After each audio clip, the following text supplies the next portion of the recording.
കോഴിക്കോട് പൂനൂരിൽ യുവതിയെ മരിച്ച നിലയിൽ കണ്ടെത്തി. പൂനൂരിലെ ഭദ്ര വീട്ടിലാണ് യുവതിയെ മരിച്ച നിലയിൽ കണ്ടെത്തിയത്.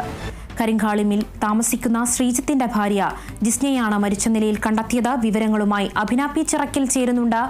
അഭിന, വീണ്ടും ഒരു യുവതിയുടെ മരണമുണ്ടായിരിക്കുന്നു. ഭദ്ര വീട്ടിൽ മരിച്ച നിലയിലാണ് യുവതിയെ കണ്ടെത്തിയിരിക്കുന്നത്. വാർത്തയുടെ കൂടുതൽ വിശദാംശങ്ങൾ എങ്ങനെയാണ്? രേണുക, ഇന്ന് വൈകിട്ട് 5:30 കൂടിയിട്ടാണ് യുവതിയെ ഭർത്തൃ വീട്ടിൽ മരിച്ച നിലയിൽ കണ്ടെത്തുന്നത്. യാതൊരു പ്രശ്നവും ഭർത്താവുമായോ അല്ലെങ്കിൽ മറ്റ് കുടുംബ ബന്ധുക്കളുമായോ ഇല്ല എന്നുള്ളതാണ് നമുക്ക് ലഭിക്കുന്ന വിവരം. എങ്കിലും പോലീസ് ഈ ഒരു മരണത്തെ സംബന്ധിച്ച് അസ്വാഭാവിക മരണത്തിന് കേസെടുക്കുകയും ചെയ്തിട്ടുണ്ട്. ഈ സംഭവവുമായി ബന്ധപ്പെട്ട് കൂടുതൽ പേരുടെ മൊഴികൾ ഇനി രേഖപ്പെടുത്തേണ്ടതുണ്ട്.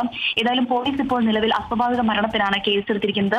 അതേസമയം ജിസ്നയുടെ മൃതദേഹം ഇപ്പോൾ കോഴിക്കോട് മെഡിക്കൽ കോളേജ് ആശുപത്രിയിൽ സൂക്ഷിച്ചിരിക്കുകയാണ്. നാളെ പോസ്റ്റ്മോർട്ടത്തിന് ശേഷം മാത്രമായിരിക്കും ബന്ധുക്കൾക്ക് വിട്ടു നൽകുക. അതോടൊപ്പം തന്നെ ഭർത്താവിന്റെ മുറിയിലാണ് ജിസ്നയെ ഇന്ന് മരിച്ച നിലയിൽ കണ്ടിട്ടുണ്ടായിരുന്നത്. തുടർന്ന് മറ്റൊരു സ്വകാര്യ ആശുപത്രിയിലേക്ക് എത്തിക്കുമ്പോഴത്തേക്കും ജിസ്നയുടെ മരണം സംഭവിച്ചിട്ടുണ്ടായിരുന്നു. തുടർന്നാണ് കോഴിക്കോട് മെഡിക്കൽ കോളേജ് ആശുപത്രിയിലേക്ക് എത്തിക്കുന്നത്. ഏതായാലും പോസ്റ്റ്മോർട്ടം നടപടികൾക്ക് ശേഷം മൃതദേഹം ബന്ധുക്കൾക്ക് വിട്ടു നൽകും.